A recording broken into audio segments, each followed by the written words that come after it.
bacterias más importantes, que más frecuente, la misma más estudiada, es esta de acá, que son los Streptococcus, ¿ya? Los Streptococcus son bacterias que producen muchas enfermedades en el ser humano. Producen otitis, producen neumonías, producen faringitis, producen caries dentales, producen ¿qué más? Las infecciones, la celulitis, osteomielitis, pueden producir endocarditis, o sea, cualquier infección, ¿no? Lo único que no produce son infecciones urinarias, ¿ya? Entonces, este grupo está formado por diversos cocos gram positivos. ¿Cuál es la característica del estreptococo? Que están dispuestos en cadenas, son anaerobios facultativos. Entonces, ustedes pueden ver acá en el gráfico, este es un típico estreptococo en cadena, ¿ya? Si está en racimo es estafilococo, si está en cadena es estreptococo. Y su nombre, estreptococo, significa en cadena, es un término griego me parece, ¿ya? Son capaces de fermentar los carbohidratos y por eso producen ácido láctico. Son catalasa negativos. ¿Por qué lo pongo en negrita? Porque el otro que es parecido a este, que es el estafilococo, es catalasa positivo. Los géneros Streptococcus y Enterococcus son los que se aíslan con más frecuencia y responsables de la mayoría de las enfermedades en el hombre, ¿no? Lo que se te infecta la piel, los granitos, esos son Streptococcus, por ejemplo, ¿ya? El problema con los estreptococos es la clasificación, porque se han encontrado se clasifican de tres modos, ¿ya? Y a veces es un poco fastidioso, pero vamos a tratar de simplificar, ¿ya? Se clasifica por las propiedades serológicas, que se les llama grupos de Landsfield, ¿no? Originalmente existe del grupo A hasta la W, ¿no? O sea, existe estreptococo de grupo A, estreptococo de grupo B, estreptococo de grupo C y así, ¿ya? Pero lo que han visto los investigadores es que no todos los estreptococos cumplían esto. Entonces, por ese motivo también recurrieron a otros tipos de clasificación, por los patrones hemolíticos, ¿no? Ya mencionamos en el gráfico, hemólisis completa es beta, hemólisis incompleta alfa, y ausencia de hemólisis se le llama gamma, o sea, gamma hemolítico, beta hemolítico, alfa hemolítico, ¿no? Y por las propiedades bioquímicas fisiológicas. Entonces, en forma práctica podemos hablar de estreptococos beta hemolíticos que se clasifican de acuerdo a los grupos del Landsfield. Estreptococo beta hemolítico del grupo A, estreptococo beta hemolítico del grupo B, del C, así.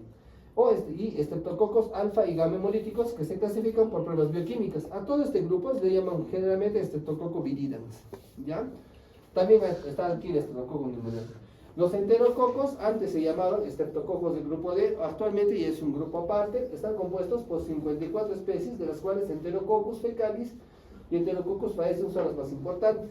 Los estreptococos viridans se clasifican, se subdividen en 5 grupos: anginosus, mitis, mutans, salivarius, bovis y no agrupados, ¿ya? Aquí vamos a mostrar el gráfico, aquí está la clasificación, ¿no? Esto es por los grupos de Landsfield, ¿sí? Cuando es grupo A de Landsfield es estreptococo piógeno. Y en otros libros le van a encontrar estreptococo beta hemolítico del grupo A, estreptococo, su otro nombre es piógenes, ¿ya? Estreptococo beta hemolítico del grupo B, estreptococo agalactiae. Estreptococo del grupo C, disgalactiae, y del grupo F y G, anginosus y disgalactiae. En realidad lo que nos importa a nosotros son los dos primeros, el A y el B, porque son los que producen enfermedades más severas. Los demás son oportunistas, ya no son muy comunes, ¿ya? Y este es el grupo viridans, ¿no? Que son los otros estreptococos que no son grupo A ni grupo B, ¿no? Tenemos anginosus, mitis, mutans, salivarius, bovis, no agrupados. Algunos tienen algunas características. Por ejemplo, el estreptococo del grupo bovis está asociado a bacteremia asociada a cáncer digestivo. Por ejemplo, un paciente que tiene fiebre y lo encuentras en un hemocultivo estreptococcus bovis, tienes que buscarle cáncer de colon, porque hay una asociación del cáncer de colon y el estreptococcus bovis, por ejemplo. Ya, ¿por qué? Todavía no está muy bien determinado, pero se sabe que es que la mayoría de los pacientes que se han encontrado con esta bacteria en sangre han tenido cáncer de colon, ¿ya? O por ejemplo el estreptococcus mutans, que está asociado a caries dental, ¿ya? No, aquí tenemos también otro cuadro de la clasificación, ¿no? Los estreptococos, estreptococos piogénicos, estreptococo piógenes, ¿no? Como término común, estreptococo del grupo A, ¿no? Hemólisis beta, ¿no?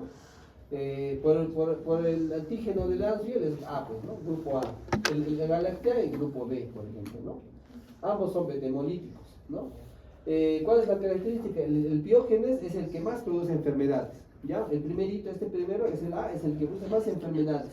Tiene una proteína que se llama proteína M, que es de más de 100 tipos, una cápsula que, de ácido hialurónico y tiene varios factores de virulencia, ¿no? La proteína M, ácidos lipoicoicos, antígenos de estreptococo, estreptolicinas, estreptoquinasas y produce varias enfermedades, que vamos a ir mencionándolas más adelante. El segundo es el Galactiae, que te llaman también B, del grupo B. Afecta mucho a niños sobre todo, ya no afecta mucho a adultos.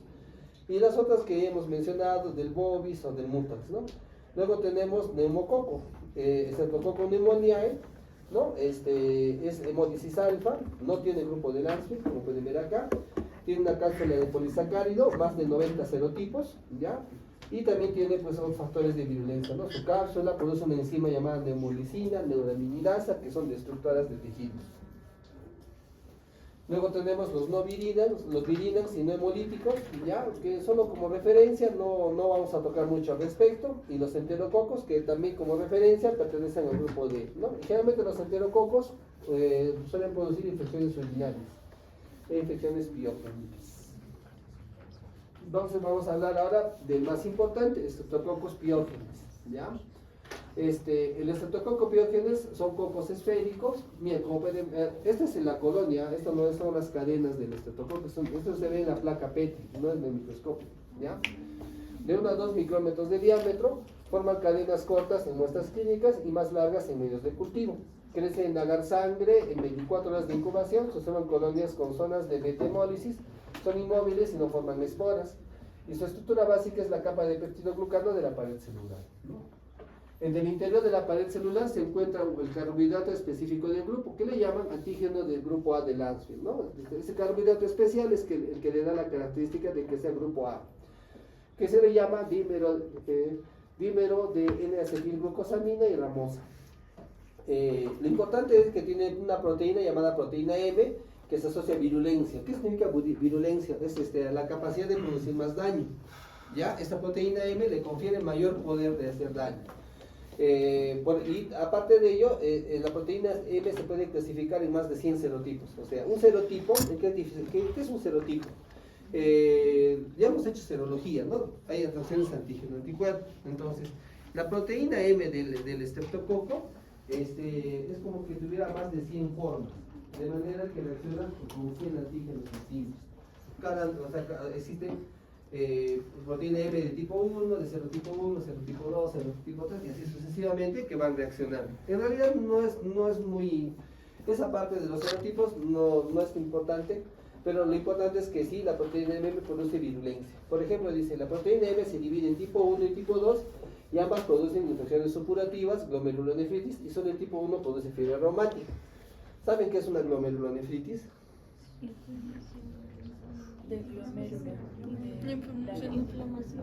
Ya, es un proceso inflamatorio de los glomérulos que se caracteriza por hematuria, aumento de la presión arterial y pérdida de proteínas, ¿no? Cuando se inflama el glomérulo empieza a haber esos síntomas, ¿ya?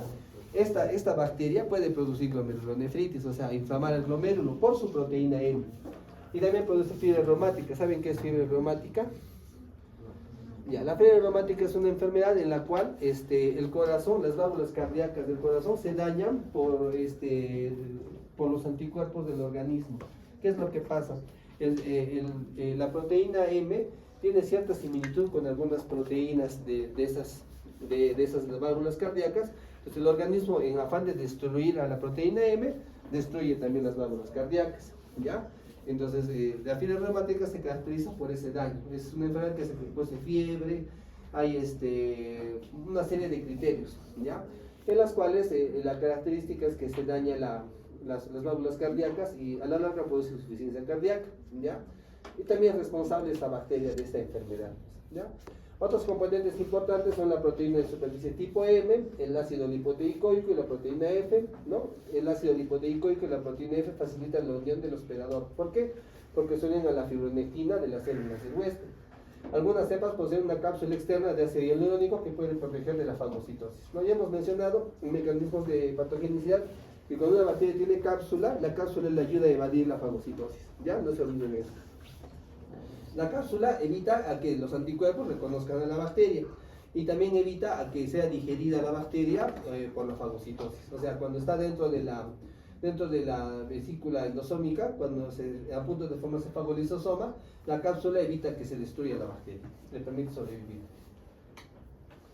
La virulencia de los estreptococos del grupo A depende de capacidad de evadir la ozonización y la fagocitosis, adhesión de la superficie de las células del hospedador e invasión de células epiteliales produciendo toxinas y enzimas, ¿no? ¿Cómo evade la inmunidad? Por el ácido hialurónico, estamos diciendo, ¿ya? Por la proteína M que bloquea al componente C3b del complemento. Las proteínas tipo M interfieren en la fagocitosis al unirse al fragmento FC de los anticuerpos o a la fibronectina. Bloquean la activación del complemento y disminuyen los niveles de C3b, ¿no? Como dijimos en la exposición de inmunidad, el C3b es un componente importante porque es como una vía común para todas las del complemento, para que se active todas las demás moléculas del complemento.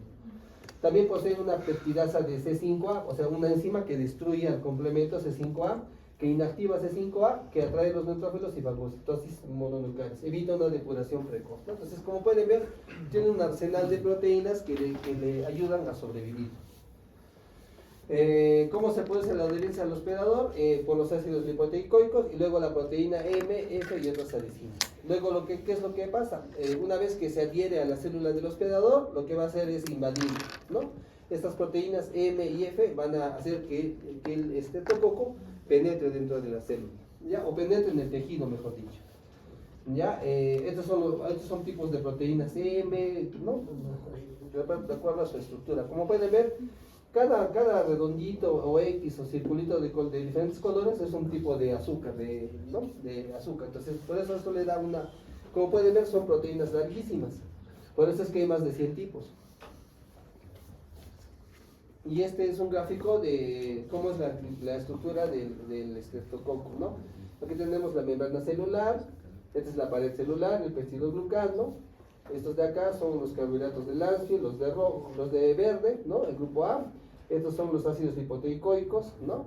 Y acá tenemos, miren, acá en amarillo y en una cadena de color azul, la proteína F y la proteína M, ¿no? Y estas dos proteínas se van a unir a la fibronectina que se encuentra en la célula, ¿ya? Y de ese modo van a pegarse a la célula y luego van a penetrar, van a entrar. También el estreptococo produce toxinas y enzimas, ¿no? Produce una exotoxina pirógena estreptocócica, antes llamada toxina eritrogénica. Son 4 tipos y actúan como superantígenos, ¿no? Entonces, como actúan como superantígenos, ¿qué van a hacer? Van a atraer macrófagos y linfocitos T al sitio de inflamación. Son responsables de las manifestaciones de las enfermedades graves por estreptococos, por ejemplo, fasciitis necrosante, shock tóxico estreptocócico y exantema de la escarlatina, ¿ya? Entonces, no se olviden, exotoxina pirogénica estreptocócica es responsable de las manifestaciones graves de la infección por estreptococos.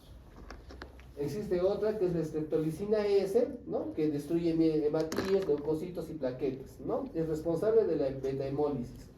La estreptolicina O es una hemolicina, es lábil en presencia de oxígeno, también destruye hematíes, leucocitos, plaquetas y células en cultivo. Forma poros en la membrana de la célula, con lo cual lo destruye. Y ¿por qué es importante conocer esto? Porque en las pruebas de laboratorio existe una prueba que es anticuerpos contra antiestreptolicina, ¿no? Entonces es una prueba que le llaman ASLO. Y esta prueba permite identificar una reinfección reciente. Se inhibe por el colesterol cutáneo. Luego tiene la estreptocinasa que convierte el plasminógeno en plasmina, degrada la fibrina y eso le permite a Streptococcus pyogenes una rápida diseminación.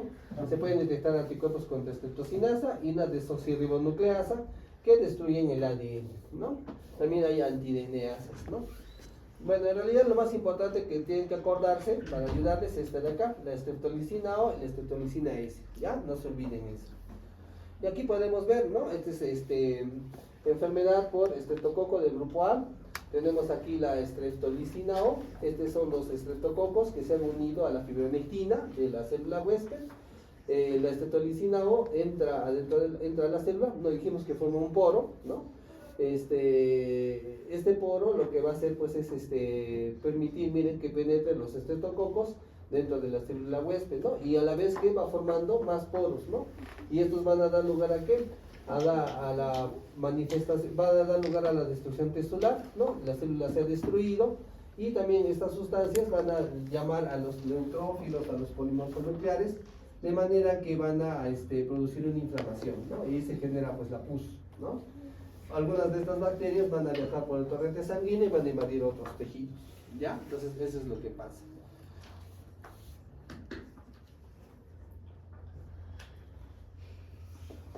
Ya, epidemiología. ¿Cuáles son las infecciones más frecuentes por este microorganismo? Son las faringitis y el pioderma. Pioderma es la infección de la piel, ¿ya? Hay varios tipos de infección de la piel. Lo más frecuente se llama impétigo. Ya, los estreptococos de grupo A pueden colonizar la bucofaringe en ausencia de enfermedad clínica, pero su aislamiento de faringitis es significativo. O sea, si tú haces un cultivo a un paciente que no tiene faringitis y aparece estreptococo, es normal que haya el estreptococo. Pero si el paciente tiene faringitis y tú le haces el cultivo y aparece el estreptococo, sí se considera patógeno, o sea, sí debes de tratarlo, a eso se refiere. ¿Ya? Dice, los estreptococos, la enfermedad por estreptococo piógeno se produce por cepas de adquisición reciente. Claro, entre niños se transfieren, ¿no? Todos se hablan y ahí es donde se contagian, ¿no? Por las secreciones respiratorias, ¿no? De este modo se transmite la enfermedad. No, lo usual es que la faringitis afecta a niños entre 5 y 15 años y se transmite por gotas respiratorias. Las infecciones de partes blandas aparecen luego de una colonización inicial. O sea, la bacteria está en la piel, pasa un tiempo y produce la inflamación. ¿Ya? Eso es lo que pasa. La fiebre reumática es una enfermedad que afectaba mucho antes a los niños. ¿Ya? Y antes era una causa de insuficiencia cardíaca. Ahora con el uso de antibióticos prácticamente ya no se ven casos de fiebre reumática. Es rarísimo. Rarísimo que se vea. ¿Por qué? Porque todas las faringitis dan amoxicilina, ¿no? Por ese motivo. ¿Ya? Entonces podemos ver acá en la patogenia, ¿no? Por ejemplo, una persona que tose elimina las bacterias y estas se van a colonizar en la garganta, ¿no? También puede ser algunas bacterias colonizan la piel y también acá van a formar los que son los abscesos cutáneos, impéticos o celulitis también. Un caso particular es el síndrome de shock tóxico estreptocócico. Como pueden ver acá hay un foco infeccioso, ¿no? En la piel generalmente. Estos estreptococos van a diseminarse por el tejido, por el torrente sanguíneo y van a producir una toxina, un superantígeno. Este superantígeno va a ser la causa del shock tóxico. ¿Qué es el shock tóxico? Es una enfermedad en la cual la persona tiene un sarpullido, hace fiebre, hace escalofríos, se le baja la presión, hay falla renal y puede conllevar a la muerte, ¿no? Entonces, eso es lo que pasa. ¿No? Este es un resumen de todas las enfermedades que producen los estreptococos. Como pueden ver, una cosa interesante es, miren, el estreptococo puede producir infecciones supurativas. ¿Qué significa supurativo? Que se forma pus.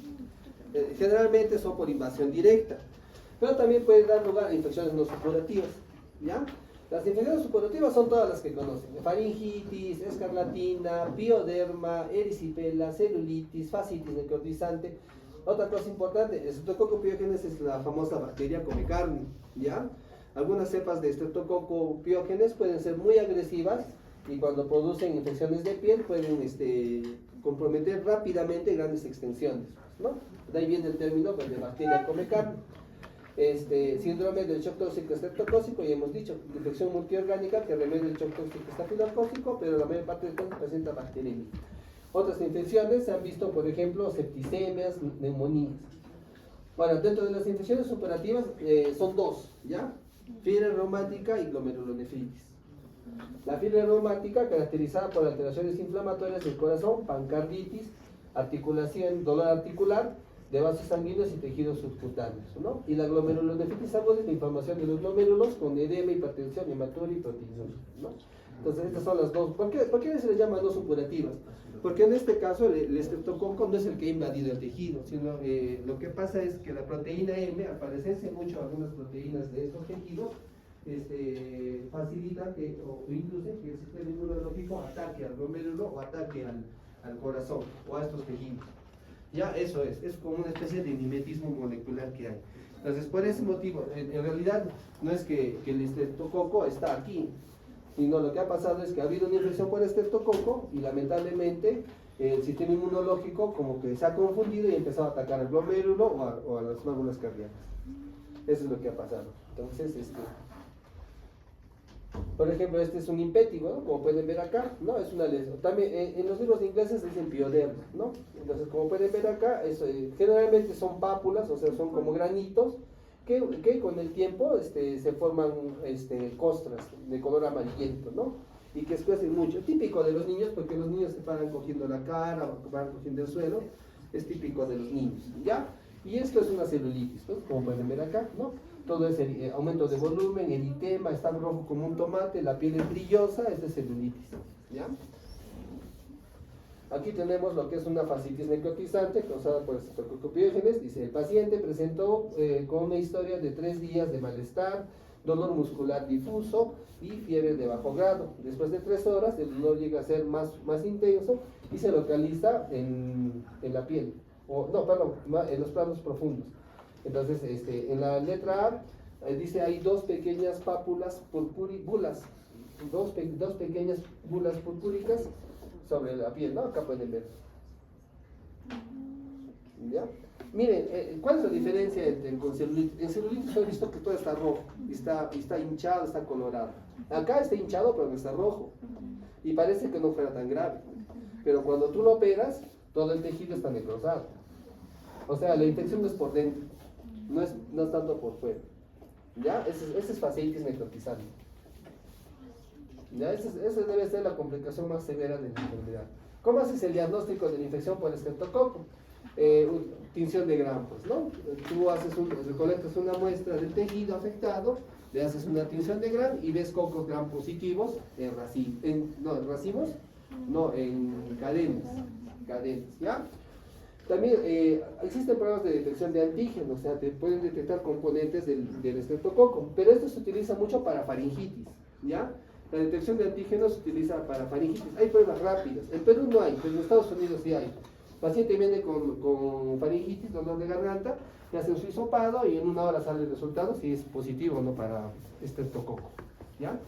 También hay pruebas de ácidos nucleicos, PCRs, el cultivo, las muestras deben ser de la bucofaringe posterior, periodo de incubación de 2 a 3 días, ¿no? Pero también se puede cultivar también otros tejidos, ¿no? Si es piel, puedes cultivar piel, haces un corte de la piel y eso lo envías al laboratorio, ¿ya? ¿Cómo se hace la identificación? Por la demostración del carbohidrato específico del grupo. No hay unos reactivos especiales que cuando cambias de color te dices grupo A, el grupo B o no tiene grupo.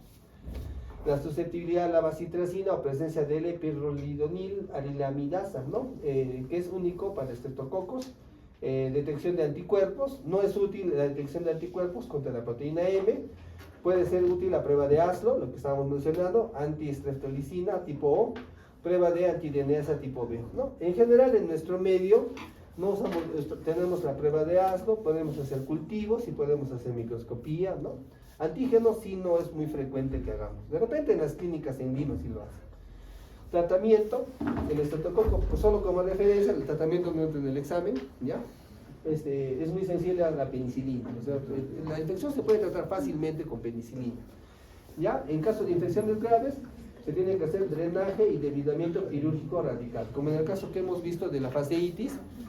Ahí el tratamiento, más que darle la penicilina, es hacer una incisión, retirar todo el tejido necrosado y eso le va a salvar.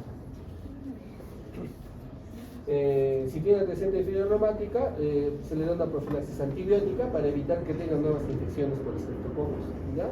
Y el tratamiento antibiótico previene solo la fiebre reumática. ¿Alguna pregunta de estreptococos biógenes? ¿Hay preguntas? Ya. Bueno, vamos a hablar de estreptococo agalactiae. Este es más fácil, ¿ya? ¿Por qué? Porque no tiene tantos mecanismos de patogenicidad, ¿no? Es una especie con antígenos del grupo B. O sea, cuando ustedes tienen preguntas, estreptococo del grupo A, ¿cuál es? Biógenes. Estreptococo del grupo B, agalactiae, ¿ya? Es una causa importante de septicemia, neumonía y meningitis en recién nacidos. Afecta mucho a niños, no afecta a adultos. Es raro ver infecciones en adultos por esta bacteria. Son cocos gram positivos, el tamaño de 0,6 a 1.2 micras en forma de cadenas cortas. Forman colonias grandes con betemólisis estrecha. Se dividen por 3 marcadores. Bueno, solo como referencia, Antígeno B o antígeno polisacárido específico, polisacáridos de la cápsula, porque este estreptococo sí tiene cápsula también, pueden ser tipo 1A, 1B, ¿no? 2, 3 y 5, que son los serotipos más importantes, y proteínas de superficie, ¿no? El antígeno C. ¿Cuál es lo más, a diferencia, a ver, si yo les pregunto, en el Streptococcus pyogenes, ¿cuál es el principal mecanismo de virulencia? La proteína M, que se une a la fibronectina, ¿ya? La proteína M, ya no se olviden. En cambio, en esta bacteria, el principal mecanismo de patogenia es la cápsula de polisacárido, ¿ya? Es la cápsula de polisacárido. Los anticuerpos contra antígenos capsulares son protectores. Los recién nacidos que carecen de dichos anticuerpos son más susceptibles. El complemento permite su eliminación y el ácido ciálico inhibe la activación del complemento vía alternativa, interfiriendo con la fagocitosis, ¿no? Y aquí en el gráfico así se ven las colonias de Streptococcus galactiae en el agar. En lo que era en el Biógenes. su cápsula es de hialurónico. Ajá, ácido hialurónico. Pero no es que todos los biógenes tienen su cápsula de ácido hialurónico, algunos nomás tienen. Pero en cambio aquí todos tienen cápsula y es de polisacáridos. Este ácido ciálico, su principal componente de la cápsula es el ácido ciálico. ¿Y qué es el ciálico? Es un carbohidrato complejo, ¿ya? Que está presente en muchas bacterias en realidad, no es solo exclusivo de esta. Ya. Entonces, epidemiología coloniza los aparatos digestivo inferior y genitourinario, ¿no? Las mujeres son portadoras, ¿no? 10 a 30% de gestantes son portadoras. Produce enfermedad de inicio precoz cuando la infección afecta al recién nacido en los primeros 7 días, se le llama enfermedad de inicio precoz, y cuando es de la primera semana a 3 meses, de inicio tardío.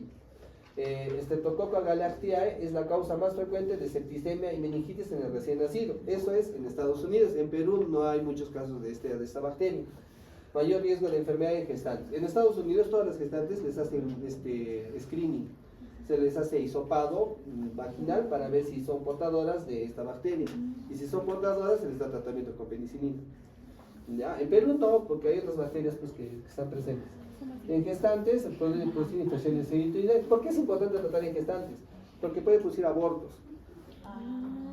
¿Ya? Por eso hacerse el screening en gestantes. ¿Ya?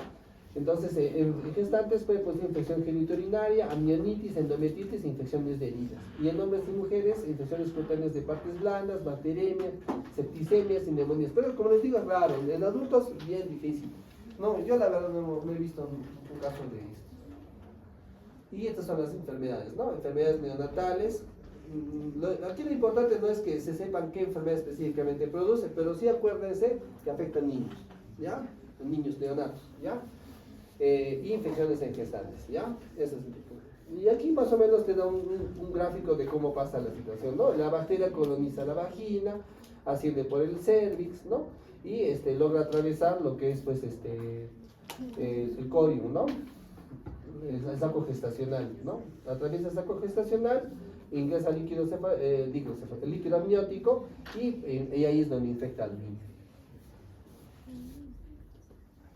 Diagnóstico, no hay pruebas antigénicas porque tienen poca sensibilidad. Puede hacerse pruebas de ácidos nucleicos, las PCRs, ¿no? En frotis rectales y vaginales. El cultivo se utiliza un medio de cultivo selectivo llamado medio DIM, seguido de un subcultivo en medios no selectivos. Identificación, demostración del carbohidrato específico del grupo, ¿no? O sea, la prueba serológica para ver si es de tipo B. Con respecto al tratamiento, como dice acá, son sensibles a penicilina. Se realiza screening o cribado en gestantes entre las 35 y 37 semanas para buscar colonización, y se puede realizar quimioprofilaxis con penicilina antes del parto. No hay vacuna. Ahora, vamos a hablar acerca de Streptococcus pneumoniae, que debe ser la bacteria más, en nuestro medio es muy importante. ¿Por qué? Porque es la principal causa de neumonía y es la principal causa de meningitis de la población en general. Ya, a pesar de que ya hay vacuna contra el Streptococcus pneumoniae, lamentablemente, pues, tiene como más de 90 serotipos y la vacuna solo cubre hasta 23 serotipos, ¿ya? Entonces, ¿qué es lo que se ha visto? Lo que se ha visto es que tú vacunas inicialmente la vacuna era contra 6, contra 7, luego fue contra 13, luego 23. Al final se ha visto que cuando tú vacunas, eliminas esos serotipos que están incluidos en la vacuna, pero los dejas federales. Ya digamos que cuando tú vacunas eliminas el serotipo del 1 al 6, ¿ya? Entonces ya no va a haber enfermedad por serotipos del 1 al 6, pero lo que va a haber es enfermedad por el serotipo 7, 8, 9, 10, 11. Eso es lo que se ha visto, ¿no? Claro, hay algunos serotipos que son más ¿cómo se puede decir? Más virulentos que otros, eso sí es cierto. Pero en general la vacunación ha ayudado a disminuir los casos notoriamente de esta enfermedad. ¿Ya? Entonces, esta bacteria, por ejemplo, fue aislada por Pasteur y por Steinberg, ¿no? La enfermedad neumocócica sigue siendo una importante carga de mortalidad. Es un coco gram positivo encapsulado que se dispone en parejas, ¿ya? Esa es una característica, ¿ya? Por eso se llama diplococo, ¿ya? Diplo viene de pareja, ¿ya? Entonces, entonces ya más o menos se acuerdan, ¿no? Los estreptococos en cadenas, ¿no? Piógenes, Agalactiae, estafilococos en racimos, y viene en parejas, ¿ya? Se disponen en parejas, diplococos o cadenas cortas. La morfología de colonias es variable, aunque presentan autólisis con el tiempo. Son alfa-hemolíticos porque tienen una enzima llamada neumolicina en medio aerobio y beta-hemolíticos en medio anaerobio. Por eso es que no tienen una tipificación, no podemos decir alfa o beta porque depende del ambiente del que estén. Para su crecimiento requieren medios enriquecidos en sangre, o sea, agar sangre, fermentan los carbohidratos, producen ácido láctico, ¿no? Las cepas virulentas tienen una capa compleja de polisacáridos con más de 90 serotipos. Poseen ácido teicoico unido a peptidoglucano, que se llama polisacárido C, y también tienen ácido teicoico unido a lípidos de la membrana plasmática, que en este caso le llaman antígeno F. ¿Cómo produce enfermedad? Las manifestaciones de la enfermedad dependen mucho de la respuesta del huésped a la infección, ¿ya? Entonces, inicialmente, como en la mayoría de las bacterias que estamos viendo ahora, no hay una colonización, ¿ya? Se produce la colonización, por ejemplo, la bucofaringe por medio de las adhesinas, ¿no? Tienen sus receptores que se pegan a los receptores del epitelio bucofaringe. El organismo evita su expansión por medio del moco y las células ciliadas, pero pueden evadir este mecanismo, ¿cómo lo evaden? Produciendo una proteasa de inmunoglobulina A secretora y la neumolicina. O sea, la proteasa y la neumolicina van a destruir el moco, van a hacer que el moco ya no sea una barrera. Eso es lo que va a pasar, ¿ya? ¿Cómo producen destrucción tisular? La infección neumocócica atrae células inflamatorias al foco infeccioso, el ácido teicoico, el peptidoglucano y la neumolicina van a atraer a los glóbulos blancos, van a atraer neutrófilos. Y esos neutrófilos en el sitio de la infección van a liberar sus sustancias químicas y lo que van a hacer es destruir todo. Entonces ahí se produce la enfermedad, ¿ya? Como dice acá, liberan interleuquina 1 y factor de necrosis tumoral alfa, migración de células inflamatorias, produce fiebre y daño tisular, ¿ya? En realidad el daño no es porque la bacteria empieza a destruir por sí sola, sino el sistema inmunológico del hombre participa en ese proceso. La unión de fosforilcolina y factor activo de plaquetas facilita la entrada de leucocitos, plaquetas, células pulmonares y meninges, ¿no? O sea, el Streptococcus pneumoniae o neumococo tiene esta proteína fosforilcolina que se va a unir a este receptor llamado factor activador de plaquetas, y esta unión le va a permitir entrar a los leucocitos, plaquetas, células pulmonares y meninges. Supervivencia fagocítica por acción de la cápsula de neumolicina que le permite sobrevivir a la fagocitosis. ¿Dónde encontramos neumococo? En la faringe y la esofaringe, más en niños que adultos y en adultos que viven con niños, ¿ya? O sea, los portadores de la bacteria son los niños. Las mismas cepas productoras de enfermedad son las mismas que producen colonización, ¿ya? La enfermedad ocurre cuando los microorganismos se diseminan al tejido pulmonar, senos paranasales, oído y meninge. Entonces no se olvide, esta bacteria se caracteriza por producir infección pulmonar, infección de senos paranasales, oídos y meninges, ¿ya? La vacunación ha disminuido la carga de la enfermedad y acá ponemos los factores de riesgo. Las personas que tienen estas enfermedades tienen más propensión a tener infección por el Streptococcus pneumoniae. Los pacientes con EPOC, alcoholismo, insuficiencia cardíaca congestiva, diabetes mellitus tipo 2, enfermedad renal crónica, esplenectomizados, los que no tienen vaso, y niños y ancianos, sobre todo para meningitis. ¿Y cuáles son las enfermedades que producen? ¿No? Aquí enfermedad neumocócica invasiva, o sea, infecciones severas, neumonía, meningitis, bacteriales, ¿no? Enfermedad neumocócica no invasiva, sinusitis y otitis media, ¿ya? Que generalmente no son tan severas. Nadie con una otitis media desarrolla septicemia.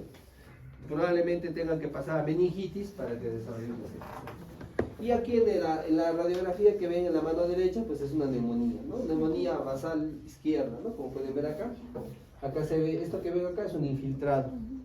O nosotros le llamamos infiltrado o consolidado le llamamos, ¿no? Entonces este es un indicativo de que es una neumonía. ¿Cómo se hace el diagnóstico? La tinción de grano es muy sensible, al igual que el cultivo, ¿ya? Entonces las pruebas antigénicas para el polisacárido C son sensibles en el líquido cefalorraquídeo, pero no para la orina, porque es poca especificidad en los niños. ¿Qué quiere decir esto? Nosotros podemos detectar al antígeno del neumococo, que es el polisacárido C, y este antígeno lo puedes detectar en el líquido cefalorraquídeo. Se puede hacer una prueba bioquímica y detectar esto en el líquido cefalorraquídeo. Pero no lo usamos, pero también se puede usar para orina, pero no se usa en niños. ¿Qué quiere decir esto? Como los niños son portadores de la bacteria, son colonizadores, entonces los niños eliminan el antígeno naturalmente porque son portadores, no necesariamente están enfermos.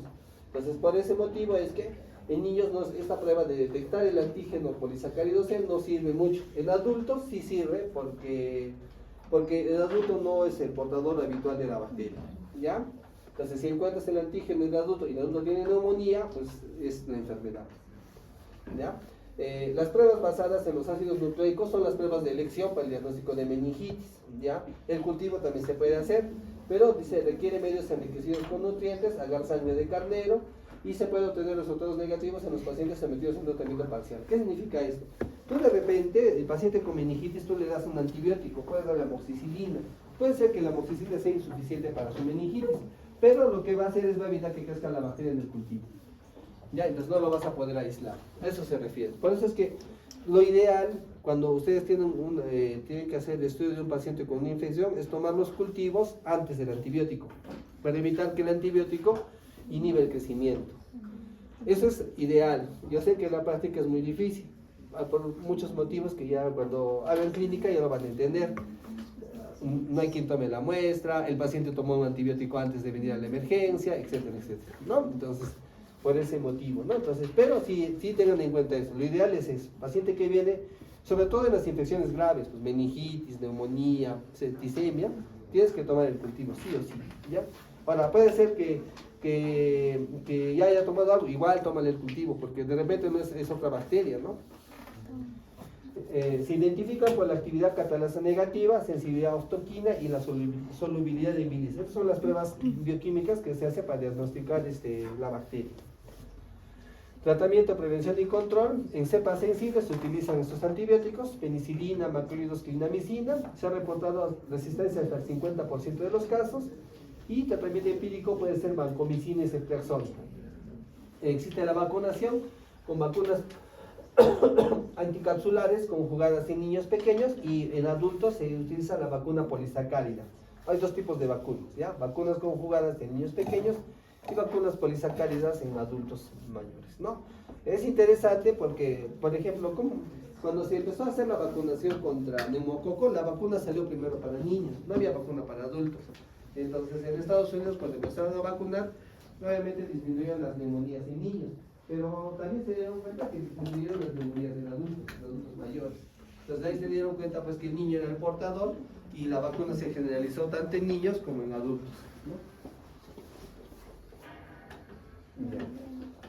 Y para terminar vamos a hablar de los enterococos, ¿ya? Son cocos gram positivos, dispuestos en pares en cadenas. Ahora, para que lo puedan identificar, como su nombre dice, enterococos más frecuentemente están en el intestino, ¿ya? Enterococos, ¿ya? Crecen en condiciones aerobias y anaerobias y en presencia de concentraciones elevadas de sal y sales biliares, ¿no? Metabolizan la glucosa en ácido láctico, ¿no? Son bacterias de ácido láctico. No poseen factores de virulencia, o sea, no son tan agresivos como los que hemos visto, el estreptococo, el piógenes, ¿no? Su virulencia, perdón, el neumococo o estreptococo piógenes, su virulencia depende de la capacidad de adherencia de los tejidos, puede producir biofilm, resistencia a antibióticos en forma inherente. Esta bacteria sí se caracteriza porque puede ser resistente a varios antibióticos. Y su eliminación está mediada por neutrófilos y opsonización de las bacterias. Son bacterias entéricas, ¿no? Enterococo fecalis se encuentra en el intestino grueso y aparato genitourinario, y Enterococo faecium tiene similar distribución pero en menor cantidad. Factores de riesgo: uso de sondas urinarias y catéteres intravasculares, hospitalización prolongada y antibióticos de amplio espectro. Siempre en los libros de microbiología les van a hablar de las dos bacterias, ¿ya? Y no se olviden que el faecium es el más resistente, es el que resiste todo, y el fecalis es el sencillo que muere con todo, ¿ya? ¿Qué enfermedades produce? Lo más frecuente, infecciones del tracto urinario, ¿ya? Puede producir también peritonitis, como está en el intestino, puede también producir infecciones, ¿no? Bacteremia y endocarditis, ¿no? Pero mire, eso es raro, no es muy frecuente esas infecciones. ¿Cómo se hace el diagnóstico? En medios de cultivo no selectivos se diferencian por pruebas bioquímicas, como ven acá: resistencia a octoquina, no se disuelven al exponerse a la bilis, producen la L-pirolidonilamidasa, ¿no? Y para el tratamiento se utilizan combinaciones de antibióticos, generalmente aminoglucósidos con antibióticos activos contra la pared celular. Como dice acá, el Enterococo faecium es resistente a varios antibióticos, ¿no? Hasta vancomicina, ¿no? En cambio, el Enterococcus fecalis es sensible hasta amoxicilina, le das, muere, ¿ya? Su prevención se basa en la restricción del uso de antimicrobianos y el empleo de medidas estándar de prevención de infección. Y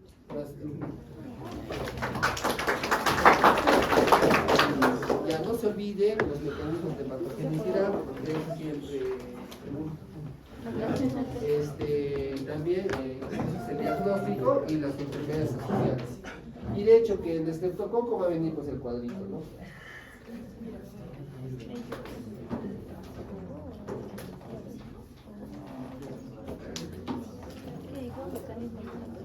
¿Preguntas, chicos? ¿Preguntas? ¿No preguntas?